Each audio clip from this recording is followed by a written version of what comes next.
গুরুজিকে কেউ গুলি করেছে জানতে পেরে গরিমা আর সুরঙ্গমাকেই দোষারোপ করলো আরণ্যক। হ্যাঁ বন্ধুরা, এমনটাই দেখা যাবে। তাই সম্পূর্ণ জানতে ভিডিওটিতে লাইক দেওয়া, চ্যানেলটি সাবস্ক্রাইব করে দেখতে থাকুন। গল্পের শুরুতেই দেখা যাবে আরণ্যকের মা রোশনাইকে বলে, শোনো রোশনাই, গলাবাজি করে কখনো মিথ্যেকে সত্যি বানাতে পারবে না, আর গলাবাজি করার এখানে তোমার চলবেও না। তখন রোশনাই বলে, আমি কেন গলাবাজি করবো আন্টি, আপনি বলুন তো। আমি যেটা সত্যি সেটাই তো বলেছি। আমি কি এখানে মিথ্যে কিছু বলেছি? মিথ্যের তো আমার কাছে কোনো জায়গা নেই। আর তাছাড়া আপনারা যদি নাও মানেন, আমি কিন্তু সুরঙ্গমা মুখার্জিরই মেয়ে। সেটা কিন্তু সবাই জানে এখন। তাই না মানলেও না আমার কিছু যায় আসে না। তখন এই কথা শুনে অবাক হয়ে যায় গরিমা। তারপরে রোশনাই বলে, শোনো গরিমা দিদি, তোমাকে না আমি একটা কথা বলে দেই। তোমার স্বামীকে তোমার স্বামীকে যদি আমি ধরে রাখতে চাই না, তাহলে কিন্তু আমি ধরে রাখতেই পারি। আমি ওনার সঙ্গে সংসার করতে পারি। এরকম কিন্তু সমাজে অনেক জনই এরকম কিছু করছে। তাহলে তাদেরকে কি করতে পেরেছে? কেউ তো কিছু করতে পারেনি। তখন এই কথা দিয়ে আরণ্যকের মা বলে, রোশনাই, একদম বাজে কথা বলবে না। শোনো, তুমি কি করলে না করলে তোমাকে নিয়ে আমাদের কোনো মাথা ব্যথা নেই, কিন্তু আমার ছেলের বউয়ের জন্য আমরা তো ভাববই। একদম আরণ্যক আর গরিমার সংসারে ঢোকার চেষ্টা করবে না। তখনই গুরুজি বলে, শুনুন, আপনার ছেলের সঙ্গে আপনি কথা বলে দেখতেই পারেন। আপনার ছেলে আশা করছি আপনার কাছে অসত্য বলবে না, সত্যটাই বলবে। আমার মেয়ে কিন্তু আপনার ছেলেকে আটকে রাখতে চায়নি, আর নিজের কাছে ডাকেও নি। তারপরে দেখা যাবে গুরুজি বলে, রোশনাই চলো।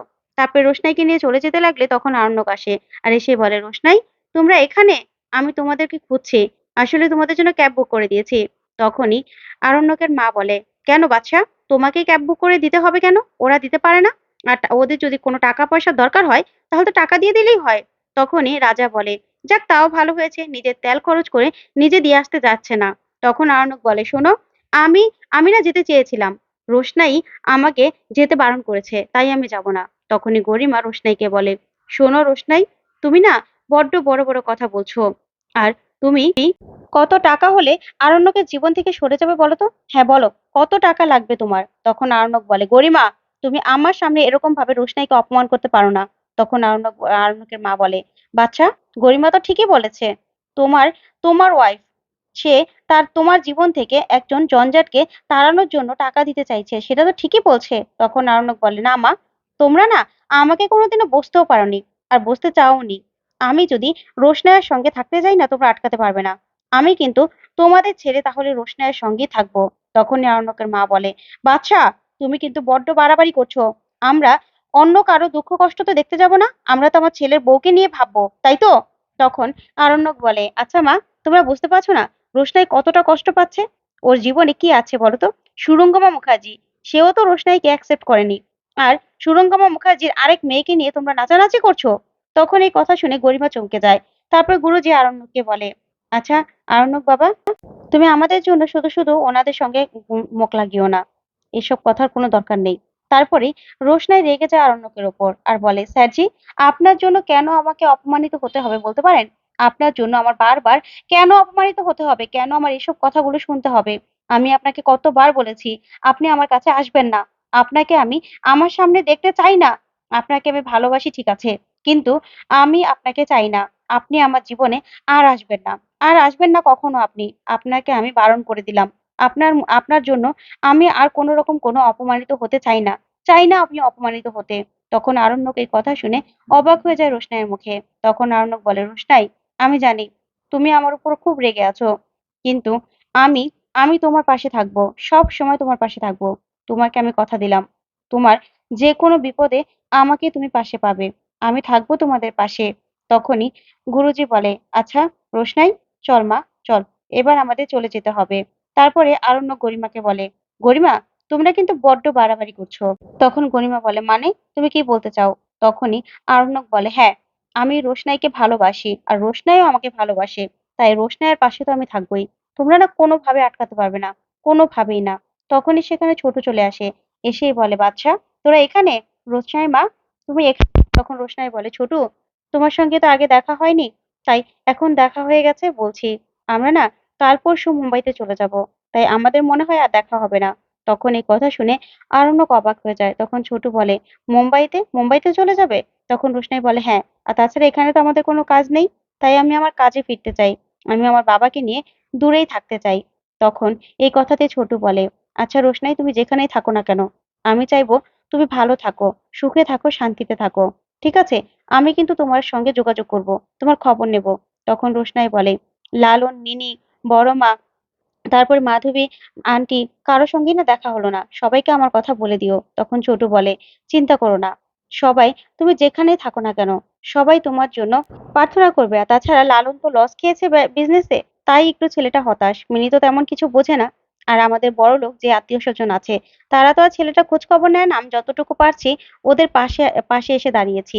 তখনই গুরুজিকে আরণ্যক বলে, গুরুজি, আপনি তো আমাকে এই ব্যাপারে কিছু বলেননি। তখন গুরুজি বলে, আসলে আরণ্যক বাবা, আমাদের ঠিক হয়েছে যে মুম্বাই চলে যাব, কিন্তু কাল পরশু যে চলে যাব সেটা আমার মেয়ে আমাকে বলেনি।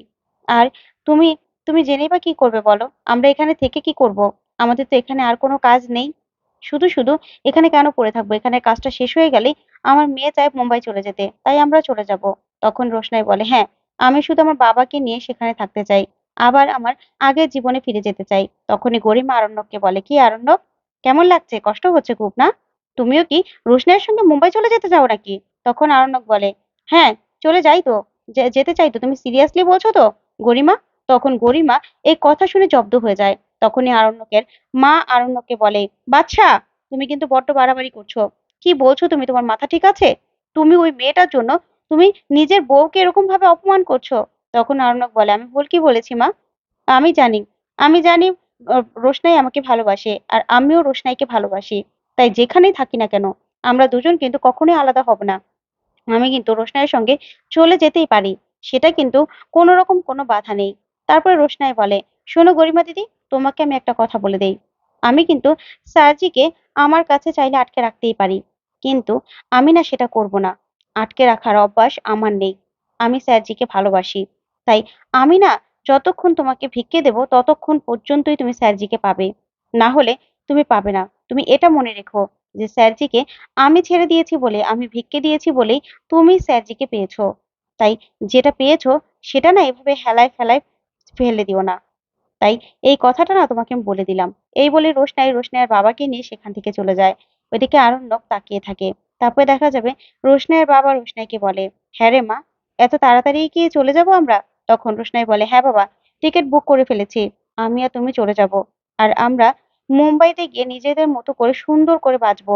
আমরা সকালবেলা মর্নিং ওয়াকে যাব তোমার হাত ধরে। তখনই রোশনাইয়ের বাবা বলে, ঠিক আছে মা, তুই চিন্তা করিস না। ছোটবেলায় বাবার হাত ধরে মেয়েরা হাঁটা শিখে। এবার তুই আমার হাত ধরে, বুড়ো বাপটার হাত ধরে তুই হাঁটবি। তখন রোশনাই বলে, না বাবা, তুমি কিন্তু একদম এসব কথাগুলো বলবে না। তখনই রোশনাই বলে, আমি তোমার সঙ্গে থাকতে চাই বাবা, তোমার সঙ্গে। আর মুম্বাই গেলেও কিন্তু আমাদের লড়াইটা থেমে যাবে না বাবা। সেখানে অঞ্জন প্রসাদ আছে, তার মুখোশটা সবার সামনে খুলে দিতে হবে তো। আর আমার বন্ধু আছে আদিত্য কাপুর, সে আমার খোঁজ নেয়, সে আমার হেল্প করবে, আগেও আমাকে সাহায্য করেছে। তুমি একদম চিন্তা করো না। আর তাছাড়া ওই অঞ্জন প্রসাদ তোমার নাম ভাঙিয়ে এতদিনে অনেক খ্যাতি, অনেক টাকা, অনেক কিছু কামিয়ে নিয়েছে। এবার তার মুখোশটাও তো সবার সামনে আনতে হবে। তাই আমাদের লড়াইটা না মুম্বাই শহরে গিয়েও লড়াইটা করতে হবে। তখনই রোশনাইয়ের বাবা বলে, হ্যাঁ রে মা, কিন্তু আমি যখন থাকবো না তখন তো তোর জন্য চিন্তা হয়। আরণ্যক না সত্যিই তোকে খুব ভালোবাসে। হ্যাঁ, ছেলেটা দোটানায় আছে, কিন্তু কি করবে বলতো? কি করবে? ছেলেটা তো তোকে ভালোবাসে। তখন রোশনাই বলে, বাবা, ওই চ্যাপ্টারটা আমি একদমই এখন ভুলে যেতে চাই। আমি না ওই কথাগুলো একদম ভাবতে চাই না। আমি শুধু তোমাকে নিয়ে থাকতে চাই। আমি তোমার সঙ্গে সময় কাটাতে চাই বাবা। আমি তোমাকে ছাড়া আর কিছুই ভাবছি না। তখনই গুরুজি বলে, ঠিক আছে মা, ঠিক আছে। আমি আর তুই, আমরা একসঙ্গে থাকবো। আমরা খুব ভালো থাকবো। তারপরে দেখা যাবে বাড়ির সামনে চলে আসে। তখন গাড়ির ভাড়া দিতে গেলে রোশনাইকে গাড়িওয়ালা বলে, ভাড়া দিয়ে দিয়েছে। তখন রোশনাই বলে, দেখেছো বাবা, স্যারজি ভাড়া দিয়ে দিল। তখন গুরুজি বলে, হ্যাঁ, তা তো দেবেই। তারপরে ওরা নেমে হেঁটে যেতে লাগলে ওইদিকে একটা গুন্ডা বন্দুক হাতে সেখানে চলে আসে, আর সঙ্গে সঙ্গে গুরুজিকে গুলি করে পিছন থেকে। তারপরে গুরুজি পড়ে যেতে লাগলে গুরুজিকে বুকে আরেকটা গুলি করে সেই গুন্ডাটা। তারপরে সেখান থেকে চলে যায়। ওইদিকে রোশনাই চিৎকার করে ওঠে বাবা বলে, আর বলে, বাবা, কি হলো তোমার? কি হলো বাবা? তোমার কিচ্ছু হবে না বাবা, কিচ্ছু হবে না। আমি আমি তোমাকে বাঁচাবো বাবা। তখনই গুরুজি বলে, মারে, ওরা আমাকে বাঁচতে দিল না রে মা, তোর সঙ্গে আমাকে থাকতে দিল না, আমাকে বাঁচতে দিল না মা। তুই আরণ্যকের কাছেই থাকবি মা, তুই আরণ্যকের সঙ্গেই থাকবি। আমি তোকে বলছি, আরণ্যক তোকে ঠিক আগলে রাখবে, তোকে দেখে রাখবে। তুই অন্য জায়গায় থাকবি না রে মা, অন্য জায়গায় যাবি না। তোকে আমি একা ছেড়ে যাচ্ছি মা, তোর জন্য আমার খুব চিন্তা হচ্ছে, খুব চিন্তা হচ্ছে। তখন রোশনাই কাঁদতে থাকে আর বলে, বাবা, তোমার কিচ্ছু হবে না, কিচ্ছু হবে না। এই বলে আরণ্যককে ফোন করে রোশনাই। তখন আরণ্যক ফোনটা রিসিভ করলেই রোশনাই বলে, স্যারজি। তখনই আরণ্যক গলা পেয়েই বুঝে ফেলে কিছু একটা হয়েছে। তখন আরণ্যক বলে, কি হয়েছে রোশনাই? কি হয়েছে? কিছু একটা হয়েছে মনে হচ্ছে। তখন রোশনাই বলে, স্যারজি, কেউ একজন বাবাকে শুট করে দিয়ে চলে গেছে। গুলি করেছে বাবাকে। রক্তে পুরো ভেসে যাচ্ছে। তখন আরণ্যক বলে, কি বলছো তুমি? কোথায় আছো তোমরা? বাড়িতেই? তখন রোশনাই বলে, হ্যাঁ স্যারজি, আমরা বাড়িতে এসেই তখনই কেউ গুলি করেছে। তখন আরণ্যক বলে, এর জন্যই তোমাদেরকে আমি ছাড়তে যেতে চেয়েছিলাম। তুমি আমার কোনো কথা শুনলে না রোশনাই। তখন রোশনাই বলে, স্যারজি, আপনি থাকলেও তো আপনার বিপদ হতে পারতো। তখন আরণ্যক বলে, তুমি চিন্তা করো না, তুমি অ্যাম্বুলেন্সে খবর দাও, আমি আসছি যত তাড়াতাড়ি সম্ভব। তারপর দেখা যাবে আরণ্যক এসে ছোটুকে বলে, ছোটু, ছোটু, তাড়াতাড়ি চলো। তখনই গরিমা বলে, নিশ্চয়ই রোশনাইয়ের কিছু হয়েছে, কিন্তু বাড়ি থেকে তো তোমাকে বেরোতে দেবো না। তখন আরণ্যক বলে, তুমি কি করে জানলে রোশনাইয়েরই কিছু হয়েছে? তখন গরিমা বলে, হ্যাঁ, তুমি যেরকম ভাবে ছুটে আসলে তাতে তো মনে হচ্ছে রোশনাইয়ের কিছু হয়েছে, না হলে তো তুমি এরকম ভাবে ছুটে আসতে না। তখন আরণ্যক বলে, দেখো গরিমা, তোমার সঙ্গে না আমি কোনো রকম কোনো কথা জড়াতে চাই না। হ্যাঁ, একটা বিপদ হয়েছে, এখনই যেতে হবে, এখনই আমাদের বেরোতে হবে, ছোট, চলো। তখনই আরণ্যকের বাবা বলে ওঠে, না, তুমি কোথাও যেতে পারবে না। রোশনাইয়ের কিছু হলো না হলো সেটা দিয়ে তোমার কি দরকার বাচ্চা? তুমি কোথাও যেতে পারবে না। ওদের সঙ্গে আমাদের কোনো সম্পর্ক নেই, বুঝতে পেরেছো? আর আমরা শুধু আমাদের বৌমাকে নিয়ে ভাবছি, অন্য কাউকে নিয়ে ভাবতে চাই না। তখন আরণ্যক বলে, শোনো বাবা, তোমার সঙ্গে এখন এই নিয়ে আমি কোনো রকম কোনো তর্কে যেতে চাই না, কোনো রকম কোনো তর্কও করতে চাই না। তোমরা যে সুরঙ্গমা মুখার্জির একটা মেয়েকে নিয়ে বাড়াবাড়ি করছো না, সেটা নিয়ে করো। রোশনাইও কিন্তু সেই সুরঙ্গমা মুখার্জির মেয়ে। ওইদিকে গুরুজিকে কেউ শুট করেছে, গুলি করে রেখে চলে গেছে। রক্তে ভেসে যাচ্ছে মানুষটা। আমাকে যেতে হবে, এখনই আমাকে যেতে হবে। তখন এই কথা শুনে সবাই চমকে যায়। তারপরে আরণ্যকের মা মা বলে, তাতে তোমার কি বাচ্চা? তুমি কোনো রকম কোনো বিপদে জড়াও সেটা আমরা চাই না। তখনই আরণ্যকের বাবা বলে, শোনো, গুরুজিকে নিয়েও আমাদের কোনো মাথা ব্যথা নেই, আর রোশনাইকে নিয়েও আমাদের কোনো রকম কোনো ভাবনা চিন্তা নেই। আমরা শুধুমাত্র আমাদের ছেলের বউকে নিয়ে ভাবছি। তখন আরণ্যক বলে, তোমরা কি মানুষ? ওরা যদি আমাদের পরিচিত নাও হতো, নাও চিনতাম, তাও তো একজন মানুষ বিপদে পড়েছে, আমাদের যাওয়াই তো দরকার। তখন গরিমা বলে, রোশনাই তোমাকে ফোন করলো কেন? অন্য কাউকে ফোন করতে পারলো না? তুমি কোথাও যেতে পারবে না, আমি তোমাকে যেতে দেব না। তখন আর্ণব বলে, দেখো গরিমা, এখন তোমার সঙ্গে কোনো রকম কোনো কথা আমি জড়াতে চাই না। তখন জাহ্নবী বলে, কেন? তুমি কোথাও যাবে না বাদশা। তুমি কোনো রকম কোনো ঝামেলায় পড়ে যাও সেটা আমরা চাই না। তুমি এ পর্যন্ত অনেক বিপদে পড়েছো, তাই আমরা তোমাকে কোথাও যেতে দেব না। তখন আর্ণব বলে, আমার জীবনের সবকিছু আমি ঠিক করব। আমার জীবনের ডিসিশন তো আমি অন্য কাউকে নিতে দেইনি আমি। তখনই জাহ্নবী বলে, তাহলে রোশনাই বলাতে তুমি কেন যাচ্ছ? তখন বাদশাহ গরিমাকে বলে, শোনো গরিমা, এখন না আমি কোনো রকম কোনো কথা শোনার অপেক্ষায় নেই। আমাকে এখন বেরোতে হবে, এখনই যেতে হবে। ওই মানুষটা না হলে শেষ হয়ে যাবে ওই মানুষটা। তখন ছোট বলে, আচ্ছা বাদশাহ তুই আয়, আমি গাড়িতে গিয়ে উঠছি। তখনই বাদশাহ বলে, আমাকে এখন যেতেই হবে বাবা, তোমরা যতই না করো না কেন। তখনই দেখা যাবে আরণ্যকের বাবা ছোটকে বলে, আচ্ছা ছোট, তুমি কেন যাচ্ছ? একটা বাউন্ডুলের ছেলে, তোমার তো কোনো রোজগারও নেই, তা অন্যের বিপদে তুমি ঝাঁপিয়ে পড়ে কি করবে? তখন ছোট এই কথা শুনে অবাক হয়ে যায়। তারপরে আরণ্যকের মা আরণ্যককে বলে, আচ্ছা বাদশা, তোমার যাওয়ার কি দরকার? সেখানে তুমি কেন যাবে? তুমি কি ডাক্তার যে তুমি যাবে? তখন আরণ্যক বলে, শোনো মা, তোমাদের কথাগুলো শুনে না আমি অবাক হয়ে যাচ্ছি। আমি যাব না? রোশনাইয়ের বিপদে আমি যাব। তখন গরিমা বলে, না তুমি যেতে পারবে না।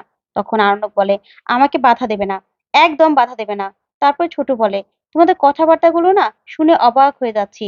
তোমরা কি কথাবার্তা যে বলছো না, তোমাদেরও যাওয়া উচিত, কিন্তু তোমরা তো যাবে না, উল্টো আরো এসব কথাগুলো বলছো। তখনই এই কথাতে আরণ্যকের বাবা বলে, শোনো, আমরা না কাউকে বুঝি না। ওই গুরুজি মারা গেলেও আমাদের কিছু করার নেই, আর রোশনাইয়ের কিছু হলেও আমাদের কিছু করার নেই, বুঝতে পেরেছো? তখন এই কথাগুলো শুনে আরণ্যক বলে, বাবা, তোমাকে না আরো নিচে নামতে দেখে আমি আর সহ্য করতে পারছি না আমি সহ্য করতে। তখন দেখা যাবে আরণ্যকের মা বলে, এই ওরাই তো ইন্ধন দিয়ে দিয়ে আমার ছেলেটাকে খারাপ বানাচ্ছে। শোনো, এই বাড়ি থেকে না আমরা চলে যাবো এই বাড়ি থেকে আমরা। তখনই আরণ্যকের বাবা বলে, হ্যাঁ, চলে যাব, দরকার হলে চলে যাব। তখন গরিমা বলে, এখান থেকে চলে গেলে কি তোমার ছেলেকে কি তোমরা আটকাতে পারবো আন্টি? পারবে না তো আন্টি। তখন আরণ্যক বলে, শোনো গরিমা, এখন না আমাকে যেতে হবে। বাজে কথাগুলো বলে শুধু শুধু আমাকে আটকানোর চেষ্টা করো না। তখন গরিমা বলে, এই মানুষটা এই মানুষটা আমার মাকে একদম শেষ করে দিয়েছে, আমার মাকে পথে বসিয়ে দিয়েছে। এই মানুষটার জন্য তোমার খুব লাগছে তাই না? আমার মায়ের জন্য তো তোমাকে কোনো কনসার্ন হতে দেখলাম না। তখনই আরণ্যক বলে, হ্যাঁ, তোমার মা আর এই গুরুজি এক নয়। তখন গরিমা বলে, হ্যাঁ, এক হবে কেন? যে মানুষটা আমার মাকে এভাবে সবার সামনে মাটিতে নামিয়ে দিয়েছে না, তার এরকম শাস্তি হয় দরকার ছিল। তার সঙ্গে এরকমটা হয় ঠিক ছিল। তার পাপের শাস্তি সে পেয়েছে। তখন আরণ্যক গরিমার মুখে এমন কথা শুনে চমকে যায়। তখন গরিমা বলে, হ্যাঁ, হ্যাঁ, মানুষটা পাপের শাস্তি পেয়েছে, ঠিক হয়েছে। তখন আরণ্যক বলে, শোনো গরিমা, এসব কিছুর মানে কিন্তু একটাও হতে পারে যে তুমি আর তোমার মা মিলে গুরুজিকে সরানোর চেষ্টা করেছো। যা শুনে গরিমা চমকে যায়। তো বন্ধুরা, আজকের আপডেটটি কেমন লাগলো কমেন্ট করে জানাও।